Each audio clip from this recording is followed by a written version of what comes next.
So good afternoon.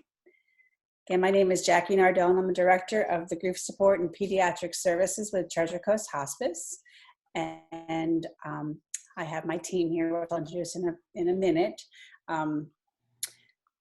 We are happy to offer graduation grief and gratitude supporting your senior during COVID-19. This actually was a thought from Aurélie Marquardt, who will start in a minute, to help support kids and parents during this unprecedented time. And I know for me as well, I have a graduating senior, so it's been a little bumpy. So I'm happy to offer this to everyone, and hopefully we'll find some tools and techniques to help you guys as well. So I would first like to start with Gabby McNally. All right, I'm one of the grief counselors for the youth. And then we have Aurélie Marquardt. Hi, everyone. Also a grief counselor here at Treasure Coast Hospice in the Youth and Family program. And as Jackie said, I do have a senior as well. And then Zamaris. Hi, I'm Zamaris Webster. I'm a licensed clinical social worker, one of the grief counselors with children and adults as well. And then Kirsten. Hi, I'm Kirsten Almeida, and I am a student intern grief counselor from Barry University.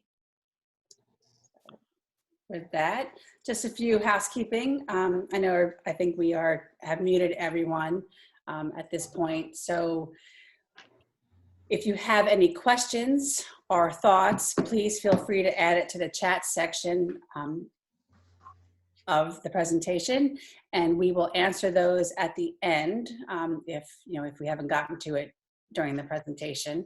We will be together probably about 45 minutes to an hour. And we are recording this webinar so that we can make it available to others in our community. And so with that said, we're gonna go ahead and get started with Gabby. Hi, everybody. So I wanted to talk a little bit about grief in general. Most people know grief as the loss of a loved one or the anticipated loss of a loved one. However, with COVID-19, we're all experiencing grief as well, and just general losses. And some of those losses include the social distancing, which is the most prevalent one right now, and feeling isolated. A lot of our teens are used to wanting to be involved with their friends every day, going out, being involved in extracurriculars or after school activities. So a lot of them have identified struggling with that. Disagreements about, well, so-and-so's parents are letting them go out and hang out, why can't I? A lot of kids and parents have also been struggling with those differences in parenting rules. Changes in daily routines, not having to get up at a specific time in the morning, not having required classes to attend or required meetings after school or sports. And so you'll find a lot of the kids are maybe sleeping in a lot later or staying up a lot later as well, or not wanting to leave their rooms. Cancellation of a lot of our events or rescheduling, as we know, prom, grad bash, and graduation. Financial concerns. Unfortunately, a lot of adults have been temporarily furloughed or laid off, or their businesses have shut down. So families are a little bit more stressed in regards to finances, and sometimes the kids are hearing that, or just because they're high schoolers, maybe they're just already aware if their parent is home all the time not working. Loss of safety in regards to, can we go out? Where can we go? Are we being safe enough? Fears of the future, and am I going to college? When am I going to start? What's that going to look like? How long is this going to last? And what impact is this going to have on the long-term effect of us in the world and traveling or just being out in our day-to-day community? So anticipatory grief is typically defined as the ability to prepare for the death or prepare for the illness as it is to come. And so a lot of our teens are mainly right now in the anticipatory grief of what's going to happen come graduation, or what's going to happen come going away for our next chapter in life, whether that be college or a different road. And so a lot of them are experiencing sadness, fear, anger, isolation, and loneliness. So if you haven't already started to see your teens experiencing this, some of the things that you might see is that post-high school transition, the changes in that peer group and the social support system. So maybe high school was the only place they were able to be with their social group, and now they're not going to have the ability to say goodbye, or changes in responsibilities to, okay, I was a kid, and if I didn't meet a deadline, that was okay, but now I'm 18 or turning 18, and I'm going to have to be a lot more responsible and have a lot responsibilities as an adult, especially if they're leaving home for their next chapter. And so they might be worried about that right now, thinking about what that's going to look like. Some signs of grief, and grief in general, not related to death, but related to loss, is difficulties focusing.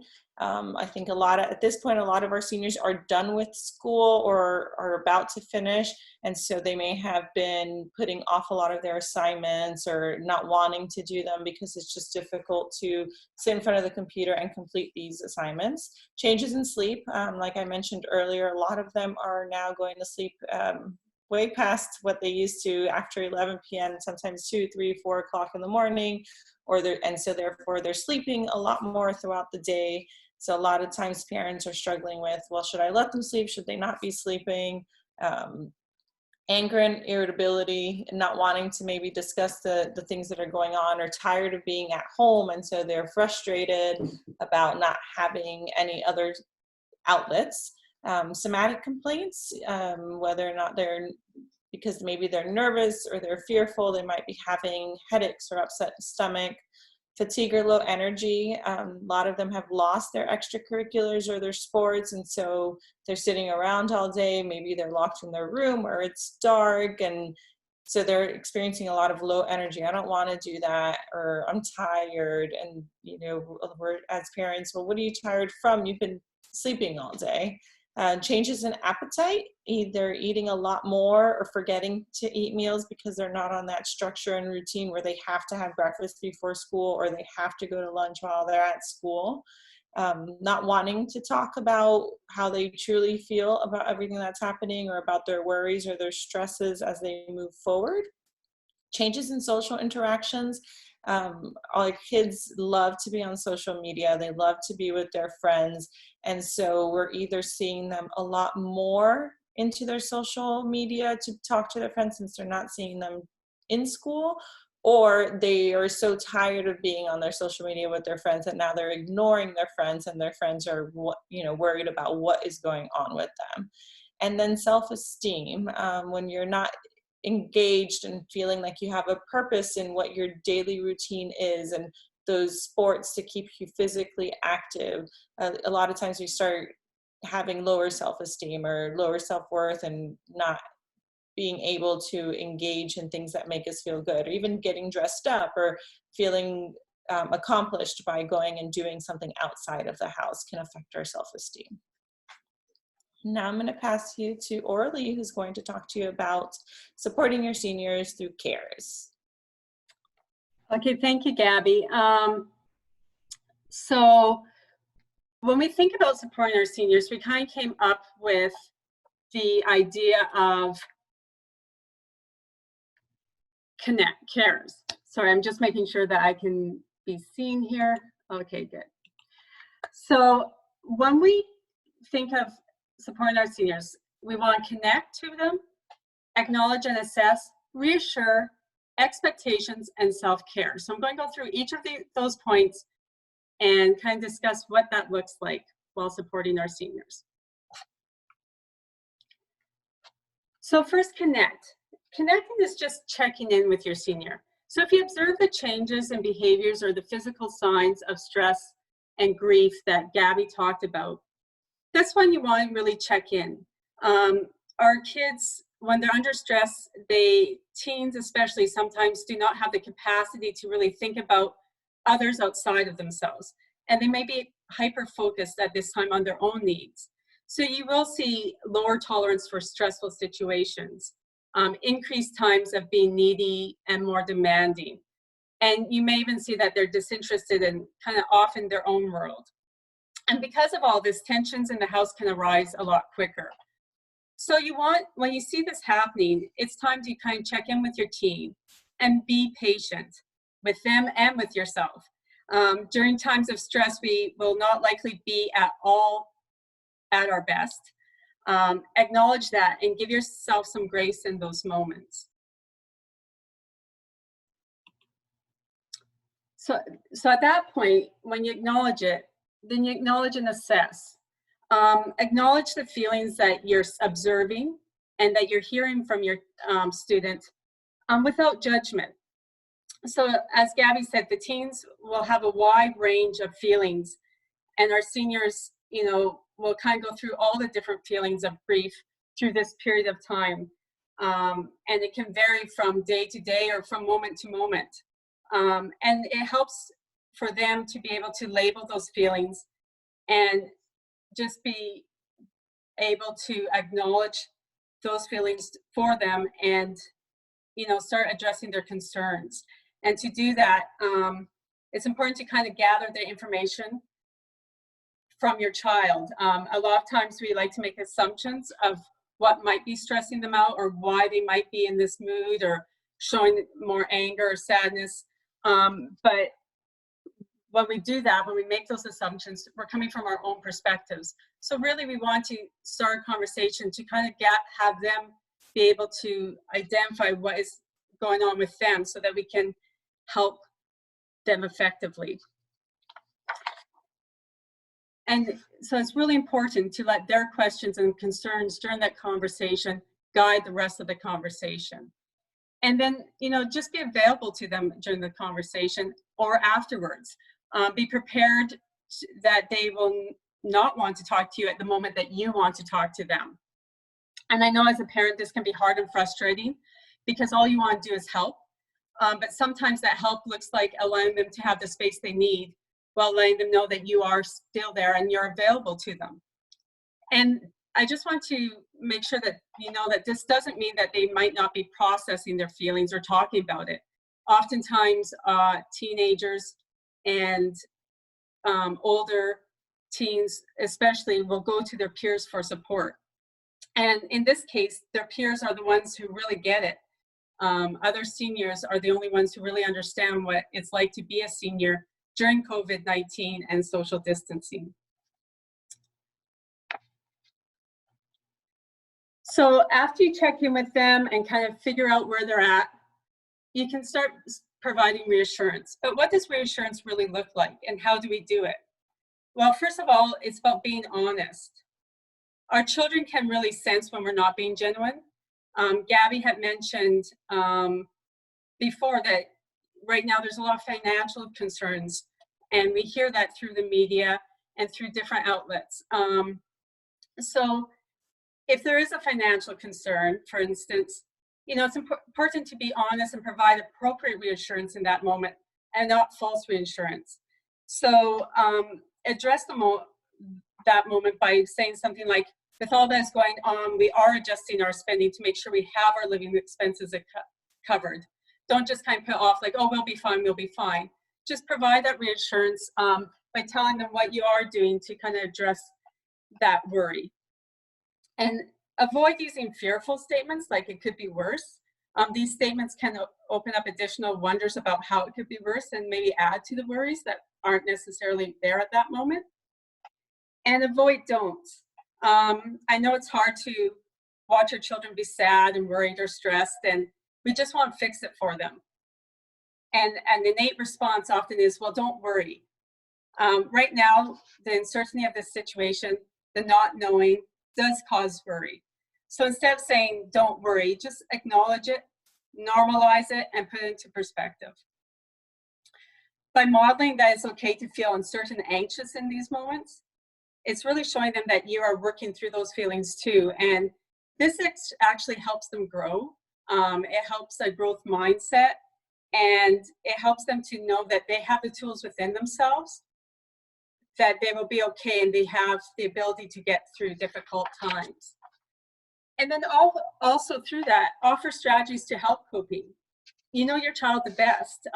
What has helped them in the past? How have they got through stressful situations or times where they were anxious? Right now, they might just need to be reminded about those strategies. And it's important too to know that maybe right now, especially for some teams who have had stuff in their past that, you know, whether it was losses from other areas of their life or ongoing challenges, right now, part of that strategy may be reaching out to a mental health professional or their pediatrician to seek out additional support. So that's part of our job too. And then focusing on what is in our control. Right now, there's a lot we know that's not in our control, but there are a lot of things that we and our students are doing that is positive and that we are doing that is in our control. Reminding them that they have achieved the things that they have done and that they're doing something every day that is helping them with their choices will help give them a sense of control back.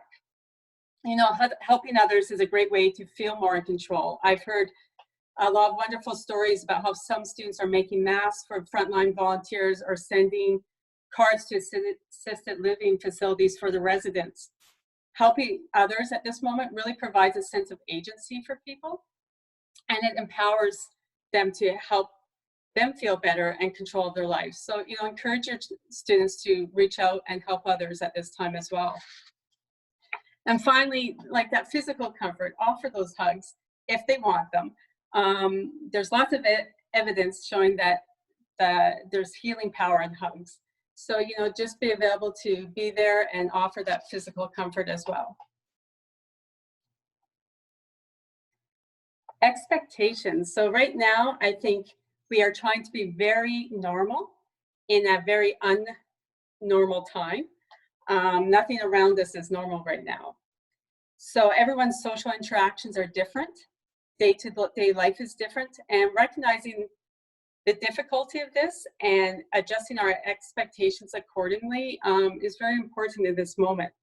I just started listening to a podcast by Brene Brown, who's a research professor who has spent the past 2 decades studying courage and vulnerability, shame, and empathy. And she talks specifically about COVID-19 in this podcast. So if you can check it out, it's called Unlocking Us. It's really great. And she says, like, collectively, we do not know how to do this. And we're trying to reassure our kids when we are not sure of anything. So she in her podcast emphasizes that it's okay that we do not know how to do this, and acknowledge it and lessen the feelings by setting reasonable expectations for ourselves and for others around us. And as we had talked before, right now, our students, our seniors may not be always fun to be around because they may seem more demanding and they may seem like they are being a little more selfish or self-centered than they normally would be. And that's just them working through stuff. So kind of have that expectation and kind of check in with that expectation of what you expect at this time. And finally, like as Gabby said, establishing routines. It's easy to get into non-routine days, especially now that the seniors are officially completed school. The routines may look different, but people may always work better when there is a routine. So it's important to kind of help them find a new routine and establish that and encourage it. And then even though we are in the midst of all these different feelings and we expect that we're maybe having times where we're not reacting as well as we want to, it's still important to remind ourselves that what is okay and what is not okay, and how we act towards others in our family, and what our communication standards are in our family, and to reinforce those boundaries and family communication standards. And through all this, I think I found that the saying not about perfection, just about preservation is really, really really, really important right now, because right now it's just about, there are times when we just have to be kind to ourselves and know that we're trying the best we can in a very difficult situation. And then, you know, even though our kids are going through a lot of grief, so are we. We're missing those milestones and those moments alongside them. So right now it's also important to be able to support them, that we support ourselves. So that comes to the self-care piece. There's that oxygen mask theory out there, which I'm sure a lot have heard. You know, when you go on a plane, they tell you to put your oxygen mask on yourself before you help the person next to you. And that's the whole thing about self-care. You need to kind of refill your own resources before you can help others. So in order that we maintain our capacity to help our students, we want to be able to make sure that we're filling ourselves up as well. And on this slide, there's a lot of stress management techniques. I'm not going to go through them all. If you have any questions about any specific one, just put it in the chat and we can come back to it. But right now, Kirsten is going to lead you into this really neat self-care exercise, because I want you to know that self-care doesn't have to be this grandiose thing. It can be something very simple that we implement and start using daily in our lives. So I'm going to hand it over now to Kirsten. Thank you, Orly. Okay, so as Orly just mentioned about self-care, for a moment, I'd like you to think about maybe some self-care strategies that you already implement in your life. They could be as simple as making sure you get outside every single day. It could be activity, movement, exercise. It could be artistic expression, drawing, writing, gardening, so on and so forth. It could be connecting with friends and family via Zoom during this time. These are all general examples of self-care. With that in mind, I'd like you to think about 3 things in your life that may be depleting you. And before you do that, we have 4 areas of health that we have to pour into every single day. And those would include spiritual health, physical health, emotional health, and mental health. So write down, or maybe write it on your phone, or think about 3 things that are depleting you during this time. I'm going to give you about 30 seconds to think about those 3 things.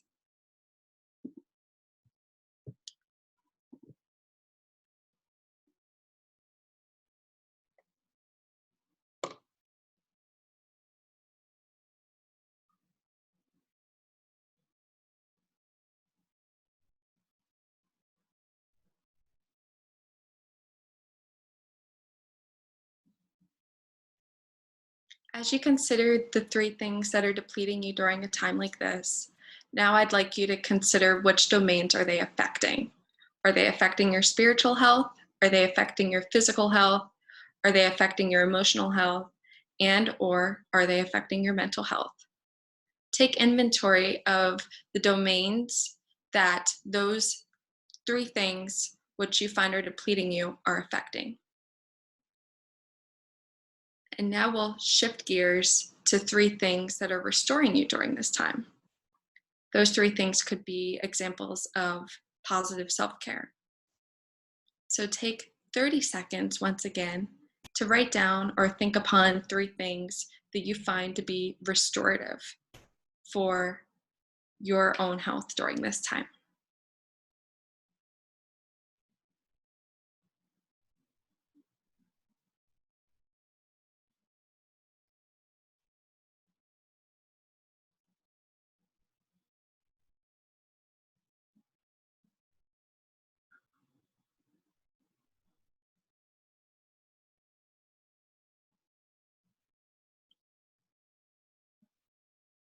So once again, we'll take inventory of the 3 things that you find to be restorative.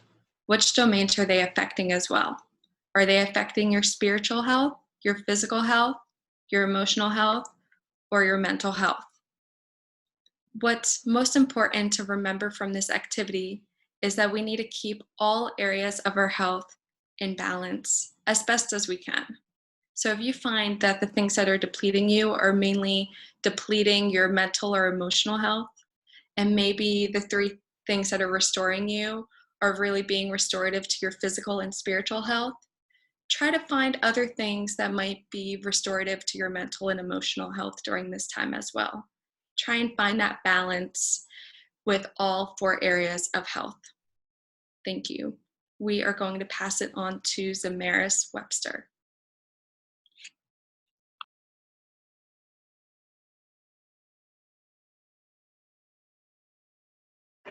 Hi guys. So I'm going to be talking about gratitude and what does that mean. So when we're talking about engaging in all these self-care activities and incorporating these activities into our daily life when we're in these this time of a lot of stress and anxiety and fear, and so there's a lot of things that are going on, particularly for our teens who are graduating with a lot of the unknowns of what's going to happen with their future. So I always like to bring it back to gratitude and what is gratitude. So Merriam-Webster says that gratitude is the act of being grateful. But like, what does that really mean? That means that it's a person making a conscious effort to recognize and acknowledge both internal and externally the things that add value and give meaning to their life. And so it is a physical act. It is something that we intentionally do to make sure that we're affecting that we're acting in a grateful manner. It is something that it's not something that's inherent. It is something that we have to take action to be grateful for. So again, it's either we're doing it something physically or consciously. So times like this, we can express gratitude in ways of just acknowledging how beautiful the weather is. Some days the weather could be really bad outside, and today the weather is beautiful outside and it's really windy, it's not as hot. So just being present in the moment and acknowledging, the sun's out, it's really nice out today. Or just expressing thanks to someone that made or impacted your day. So even as we go about our normal day, if we're going out to the supermarket and we realize, hey, someone's being courteous and allowing us to jump in the line, or maybe your teen got up that day and decided they wanted to do the dishes, and just expressing that level of gratitude for them and just saying, hey, thank you for going out of your way and making me feel important. So it is something that we have to work at and something that we have to be conscious of as we go about our days.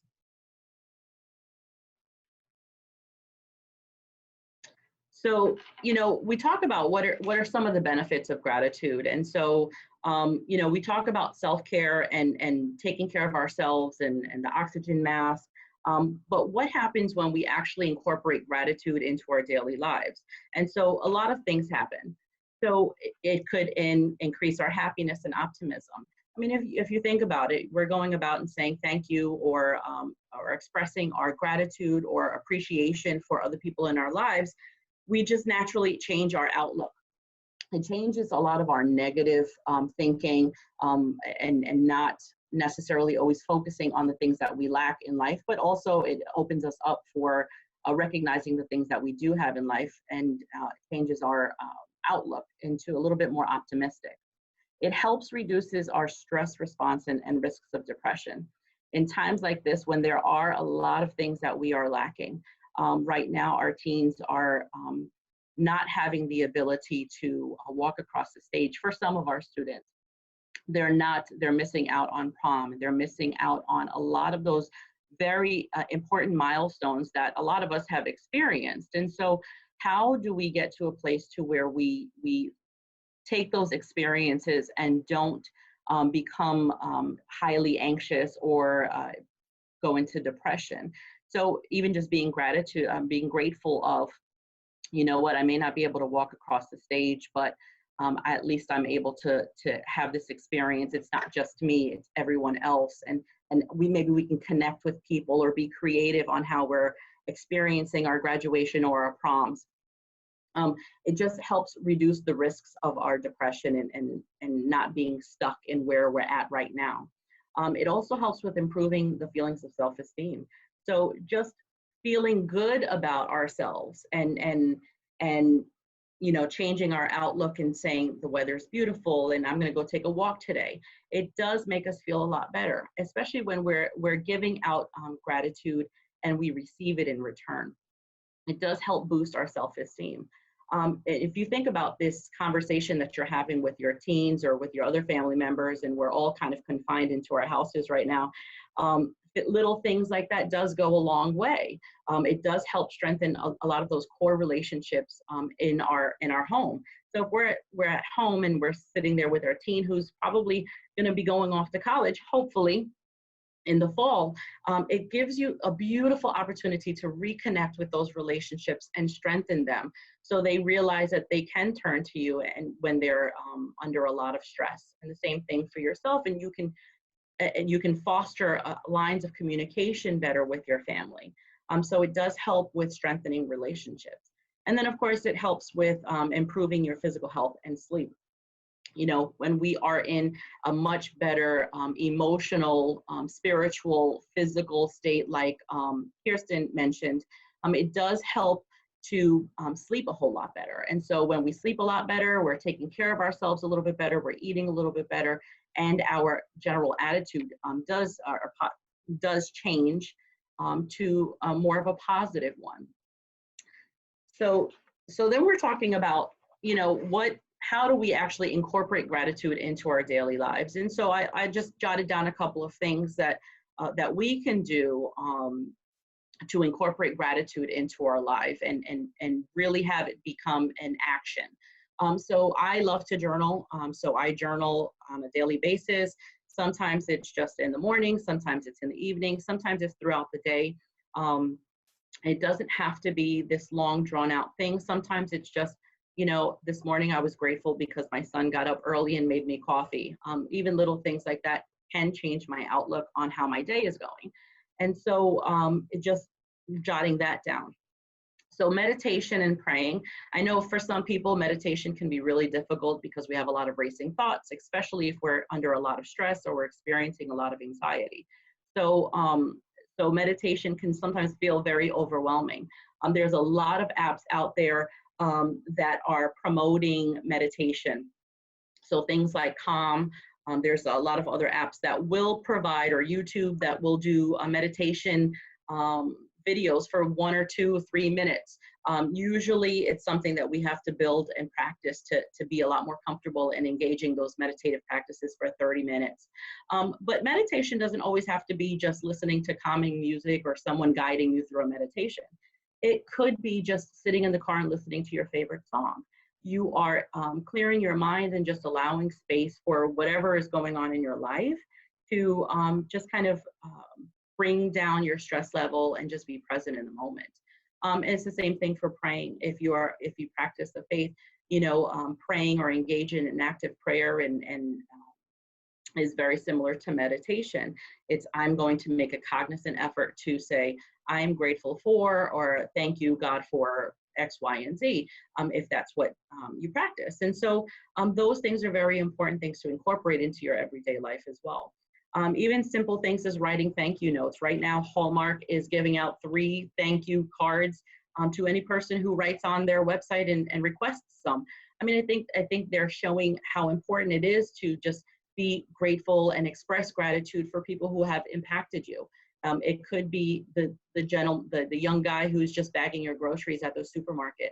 It could be your family member who's being active and taking an active role and helping out where they need to, or maybe they're the older children are helping out the younger ones with school.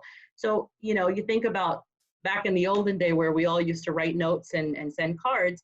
I mean, I think this has allowed us to kind of really reflect on what is important in life and kind of getting back to the bare basics. And so writing thank you notes are really important, and little things. I like to keep a stack of stickies that I keep in my purse, and sometimes I'll just jot something down and stick it on a car or stick it somewhere. And then just kind of going back, and it goes to expressing appreciation as well. So just being appreciative of the people around you and for what they are doing. It is really important to just recognize the people who are making an effort and who are impacting you on a daily basis. So I kind of jotted down a couple of journal prompts just so you can see how simple it is to maintain some journals. You know, something as simple as what's one friend that you can always rely on. It helps to identify who can I turn to when I'm struggling? I'm under a lot of stress. Can I go to my mom? Can I go to my dad? Can I go to my friend? And sometimes it's just a little bit of jotting those things down. Things like, what's your favorite memory, especially for teens that are graduating now. There's like this flooding of memories and things that they are missing out. But what are some of the memories that new memories that they've been able to create under this quarantine or under this time in the last couple months? I think that's also important too, because there are connections, hopefully, that have been made that may not have happened had this not happened in our world. So just little tiny things like that. Five Below has wonderful journal books that has like little journal prompts for all sorts of seasons, for teens, for adults, for parents. Those are really important to have as well. And I also saw a gratitude jar. I see a lot of people doing gratitude jars. So just taking a mason jar and again, having some stickies and maybe just dropping some notes in there of what you're grateful for, and then kind of reflecting back on it, maybe in a month or maybe in a year. What has changed? What has impacted me? How much have I grown in that time as well? So I've seen a lot of people doing that. I think in this season where our teens are not necessarily going off to college this very second, it does help to continue to maintain those connections and really just really be able to reflect on what's important in our lives. So I always like to end on a quote. So I found this quote by Germany Kent, and and he says, "It's a funny thing about life. Once you begin to take note of the things you are grateful for, you begin to lose sight of the things that you lack." And I think that's so important right now. A lot of us are experiencing a lot of stress, a lot of financial difficulties, and so if we look at our lives and say, you know what, maybe I don't have access to certain means for this or that, but maybe I have a roof over my head. I have food to put on for my children. Maybe for myself, you know, I'm grateful to be able to continue to provide a service for people. And so just being grateful for those little things that sometimes we kind of, in the hubbub of life, we lose track of. These are really important things to maintain and keep and are important. So hopefully I've kind of helped you incorporate a little bit more gratitude into your life. And we're gonna go into our question portion and join everyone back. And hopefully you guys have some questions that we can help you out. So I'm handing it off to Jackie. Hi, thank you, everyone. Do we have any questions? Yes, we have a question from the audience saying, how do you recommend handling the anxiety of the unknown we are currently in? Seniors not knowing if they will be going away to school or stuck staying at home. So I'll start that and maybe hand it off to Aurelie. I just know because we are in such uncertain times, not knowing what's going to happen from day to day. I think like what we discussed in the beginning of this presentation is really to continue with the open communication with your child. Give them the open, honest answers that you're aware of for that day. And then the part of again, I know for my child asking am I going to get to go away in the fall? Is that going to happen? And like right now, I don't have an answer, because they haven't made a decision. So, we just keep living the day to day and just keep talking about it and hoping that, something shifts or changes. I don't know, Aurelie, you have any thoughts? Yeah, I think, also just kind of going back to what we were saying too, just acknowledge the feelings that we're going through.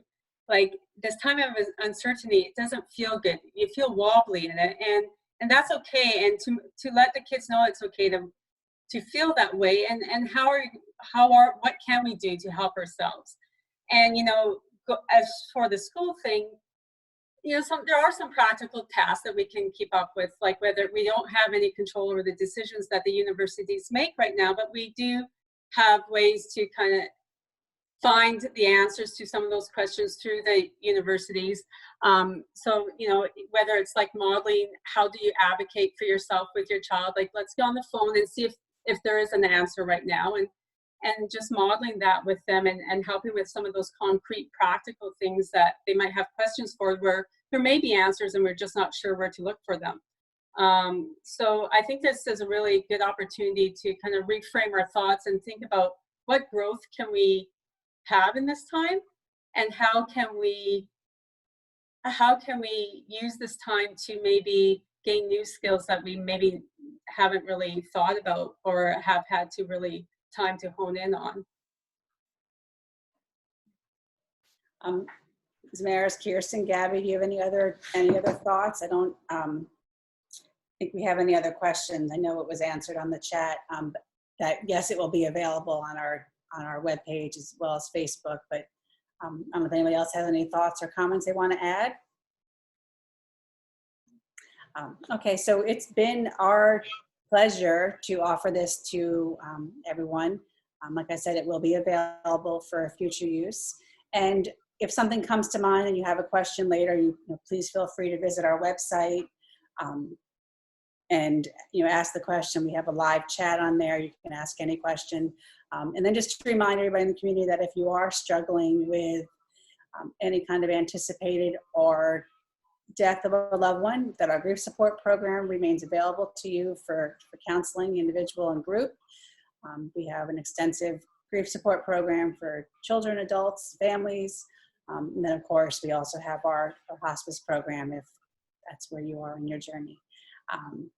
Well, take care, and thank you, everybody. Oh, thank you. Oh, hold on. We have a late entry. Late entry.